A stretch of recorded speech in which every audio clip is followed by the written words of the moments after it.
Ladies and gentlemen, there are nations founded on power. There are empires constructed on wealth. But then there are people built on purpose.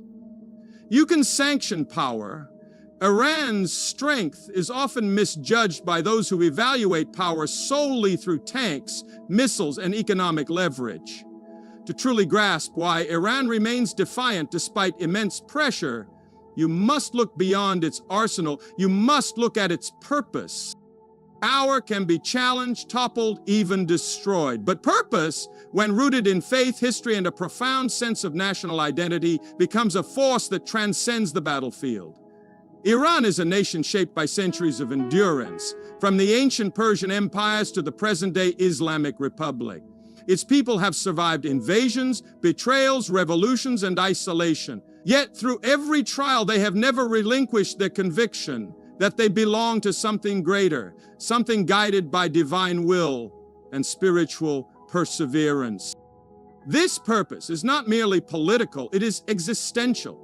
It defines how the nation perceives itself, how it educates its youth, how it processes its pain, and how it interprets its place on the global stage. While some countries seek dominance to expand territory or influence, Iran seeks survival with dignity, sovereignty with sacrifice, and independence with integrity. Such a national purpose is forged in fire and is not easily broken. The West often underestimates this depth. It assumes sanctions will force surrender. It believes isolation will breed compliance. Iran does not operate on the logic of appeasement. It moves to the rhythm of martyrdom, resistance, and a historical memory that has taught it how to survive while standing alone. In Iran, martyrdom is not just a term. It is a philosophy. Struggle is not something to evade, it is something to embrace. Every hardship is regarded as a test. Every pressure is viewed as purification. Iran's religious and cultural institutions constantly reinforce the belief that they are chosen to uphold a mission far greater than temporary comfort or international approval. That belief grants them immunity against psychological warfare and external intimidation. The people are not naive. They know the cost, but they accept it because they do not live for the moment. They live for meaning. This collective consciousness forms a spiritual armor around the nation. Governments may change, leaders may come and go, but that purpose endures. It flows through the prayers of the elders and the defiance of the youth. It breathes in the poetry of the past and the hopes of the present. It is a reminder to the world that power may intimidate, but purpose. A nation built on belief carries within it a strength that cannot be measured by economic statistics or technological superiority. Wealth, though powerful, is transient. It can be stripped by sanctions, weakened by inflation, or destroyed by war. But belief, true, unwavering, deeply rooted belief, resides in the soul of a people. It shapes their identity, fuels their perseverance, and imparts meaning to their sacrifice. Belief transforms pain into purpose and struggle into sanctification. It is what compels people to choose dignity over comfort, resistance over surrender, and legacy over luxury. When a nation moves with the conviction that it has a divine mission, it becomes unpredictable, unshakable, and profoundly resilient. History proves that empires driven by wealth often collapse from excess. Rome, once the richest civilization, decayed from within. Colonial powers, though financially mighty, crumbled when the hearts of the oppressed began to beat with freedom. Iran's story, in contrast, is not one of material supremacy, but of spiritual defiance. It is a nation that has chosen belief as its foundation, making it far harder to conquer.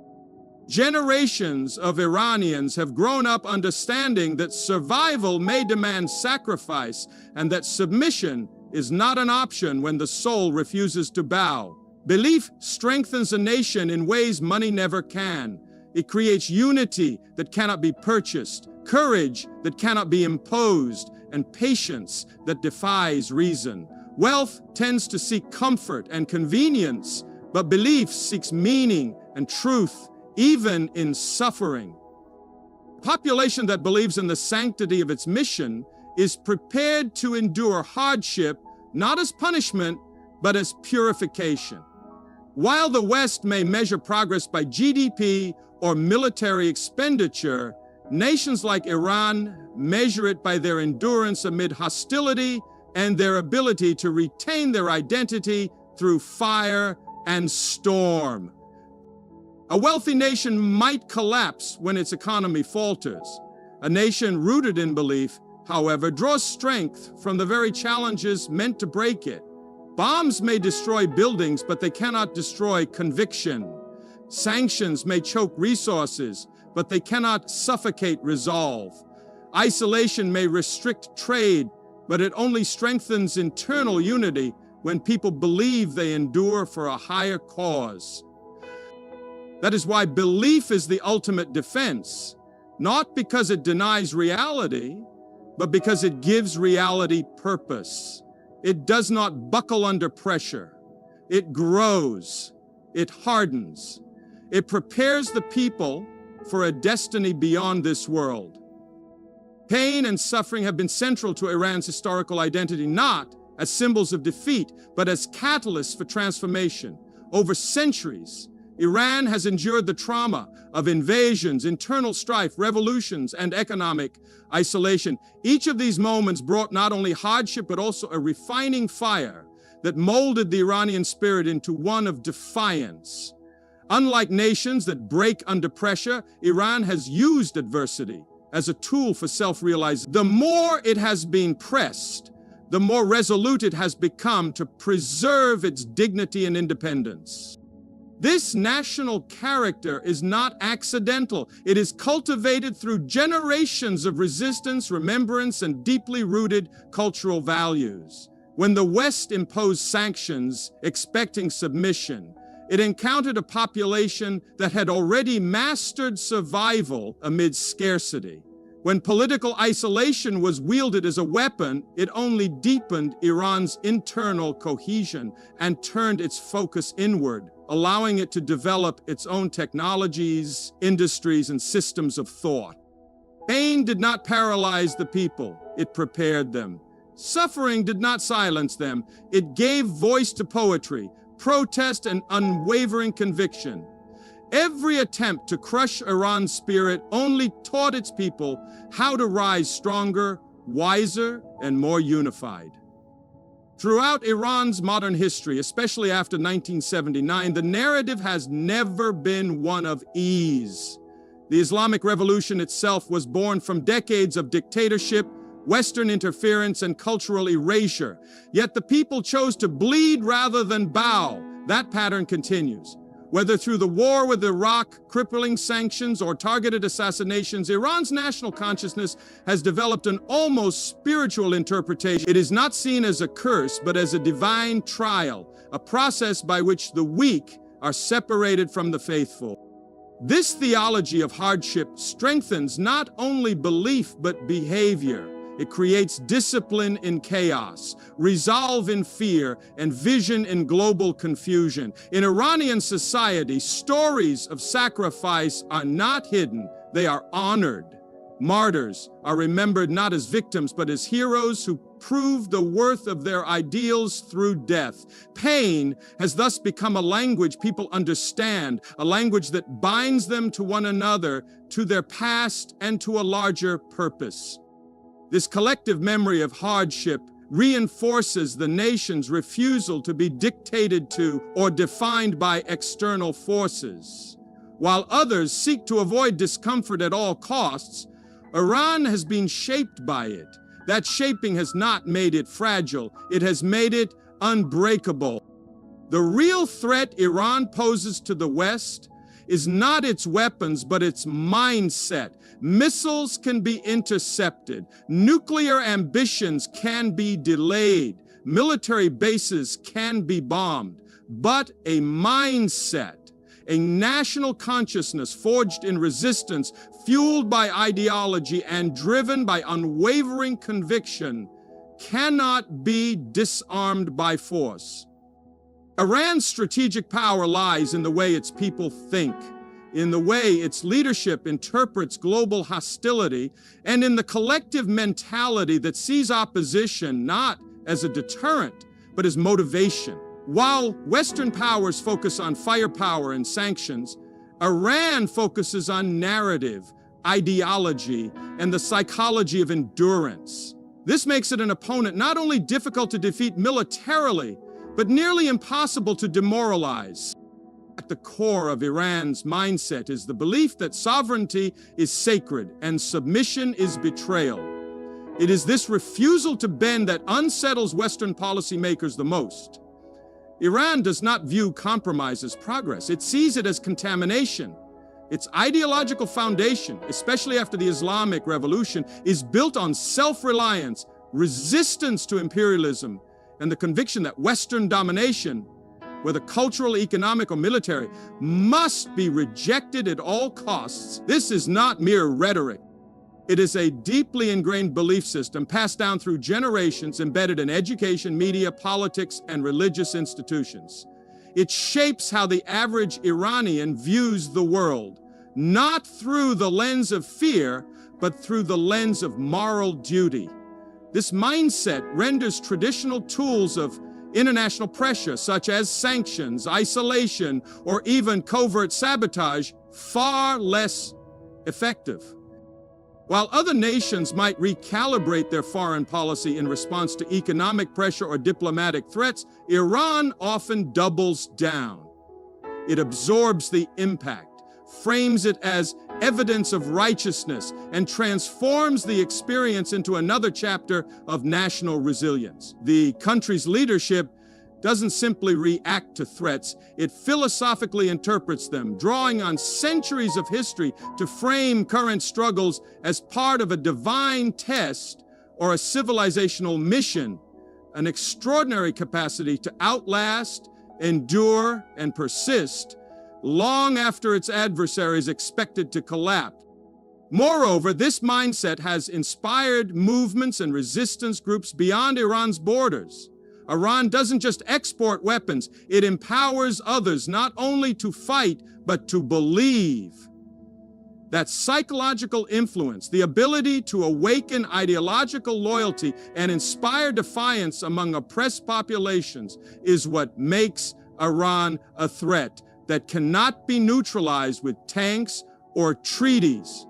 It is not merely standing against the West with weapons, it is standing against the West with a will that refuses to be colonized, compromised, or conquered. Victory is often misunderstood. In the modern world, we are taught to measure it by trophies, treaties, and headlines. We focus on battles won, territory gained, or sanctions imposed, and call that victory. But there is a deeper, more enduring kind of triumph, one that doesn't always appear in statistics or on a scoreboard. It is the victory of dignity. When a nation refuses to compromise its principles, even under immense pressure, that is victory. When people hold fast to their identity despite overwhelming propaganda and political isolation, that is victory. Victory is not always about who has the larger army, but about who has the deeper resolve. Iran has shown the world that even in isolation, under economic siege and surrounded by powerful enemies, it will not kneel.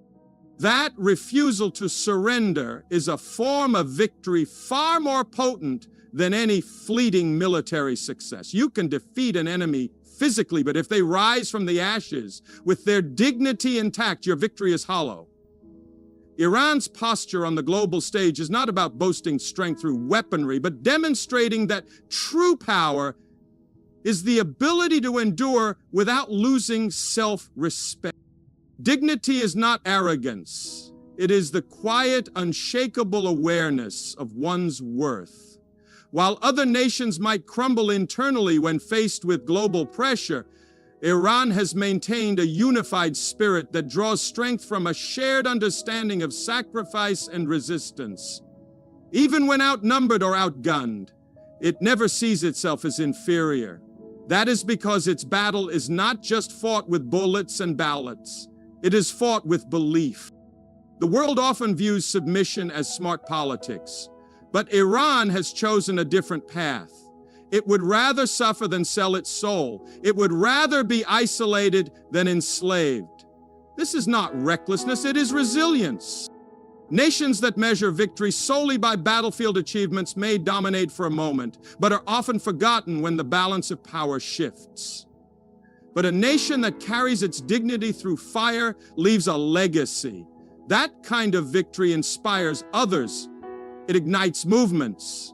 It whispers to oppressed people everywhere that they too can resist, that they too can stand.